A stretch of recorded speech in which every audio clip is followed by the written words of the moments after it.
Kate McClellan, pro wedding planner with over 16 years of experience helping more than 400 couples down the aisle. I started Planning Collective to help all couples get through the overwhelm of wedding planning by sharing my actionable tips and tools that I've used over the years working with my clients. We'll focus on getting rid of what I like to call FOWO, the fear of wedding oversight. This is an unfortunate condition that almost every couple will suffer from at some point. Let's get you back to enjoying the planning process. Here we go. Hey guys, Kate here. Welcome back to another episode of the Wedding Planning Collective podcast. In today's episode, we're going to go over what you need to know about your wedding website and wedding registries. Wedding websites are practically a requirement these days, and thankfully they are now super easy to make. It's a great way for you to pass along details to your guests, but it's also a perfect way for your family and friends to get to know the two of you as a couple. Let's talk about the basics of a wedding website and what you want to make sure is included in it. Unless you and your fiance are familiar with creating websites, I would highly recommend that you use a template-based site. My favorites are on Zola, The Knot, and WeddingWire, but I know there are many other options out there. They are all free and even have some integrations you can use to connect them with your registries and your RSVP tracking. They have great themes to select from, so you can make sure that they coordinate with all the colors or themes of your wedding. I'm going to link them all here in this lesson, so make sure to check them out and pick one that feels right for you. A few things to note about your wedding website. Most wedding website platforms will give you the option to password protect your site, and it's an option we recommend you use.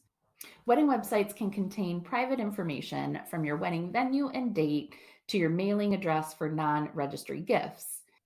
You can use the access code that the platform provides or upgrade to a custom password like your wedding date or your last names that will make it easier for guests to remember, and it will also make sure that only your invited guests are able to see the details.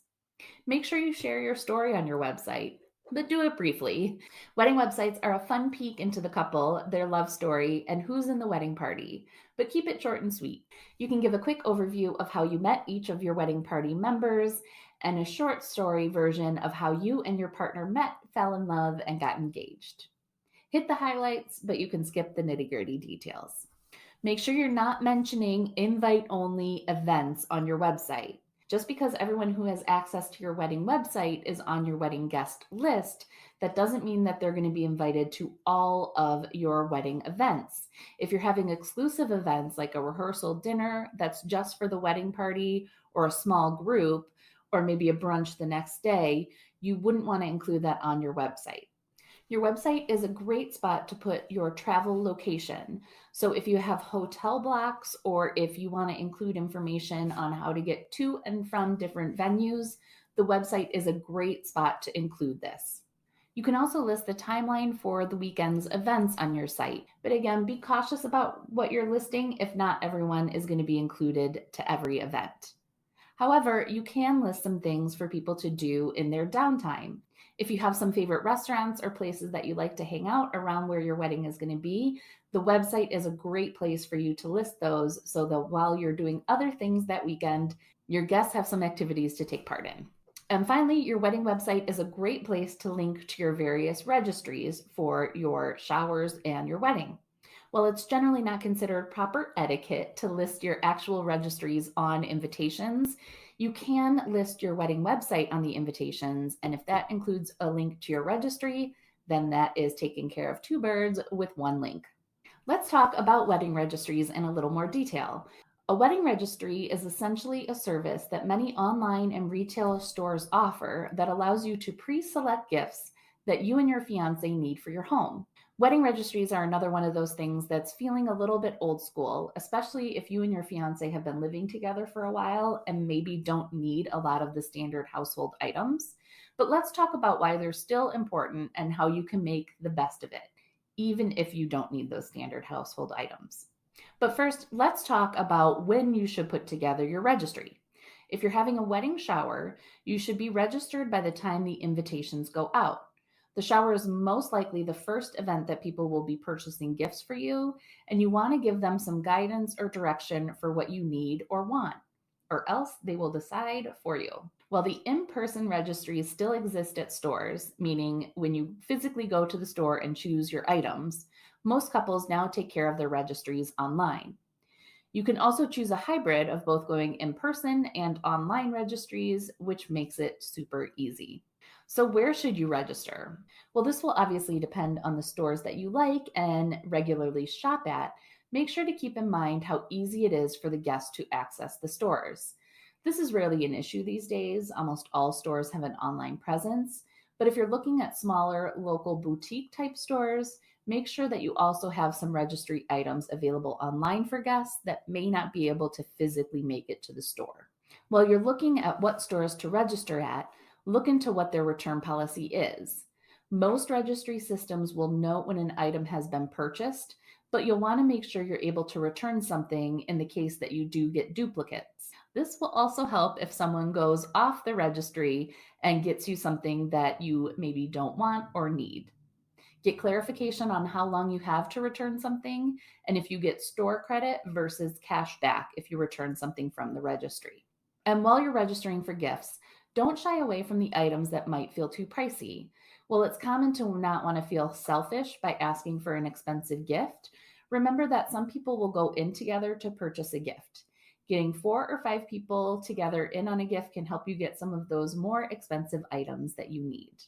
One of the most common questions I see asked about registries is how can we ask our guests to give us cash? The unfortunate answer is that you can't really, at least not without coming across as rude to some guests, but that doesn't mean that you can't guide them into giving you cash anyways. Generally speaking, people want to know what they're getting you for a gift. But if you don't need the traditional household items, that doesn't mean that you're out of luck. Registering for experiences or events can be a great way to direct your guests to essentially give you cash. Honeymoon funds are a perfect example of this and can be a great way for you to upgrade your trip. Zola and many other registries can allow you to set up cash funds where you can indicate what you'll be using the gift of cash for. You can use this to set up a year's worth of date nights, bucket list items that you can check off together, donations to a favorite charity, or even home renovations. If we're being honest, it's the same thing as asking for cash, but you're simply letting your guests know what you plan on spending the cash for, which makes it feel a little less tacky. Well, this last part may have you excited to register only for honeymoon or cash fund options. It's likely that you'll have some guests that want to purchase a physical gift for you. Because of this, I really do recommend that you register for at least a few actual physical items that they can purchase and bring to the wedding. Again, the goal of a registry is to help guide your guests to gift you something that you will actually use.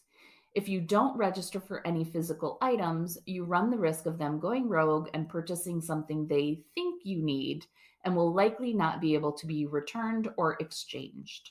Once you have your registry completed, you need to share it with your guests. And the easiest way to do this is, like we said, posting it on your wedding website. You can also include the link on your shower invitation, but it's not considered proper etiquette to include it on the actual wedding invitation. So, like I said, link that to your wedding website and they will have the information for your registry there. And now I would love to hear from you. Have you been working on your website or have questions about your wedding registry? Head on over to the Wedding Planning Collective Facebook group and let us know in the post. You can also drop any wedding planning questions you'd like to have answered there, and I'll make sure to get back with you. And if you found this podcast helpful, please take a quick second to rate and review on the platform you listen on. It would mean the world to me, and it will help other couples find the wedding planning tips they need. Thank you so much, and I will see you in the next episode.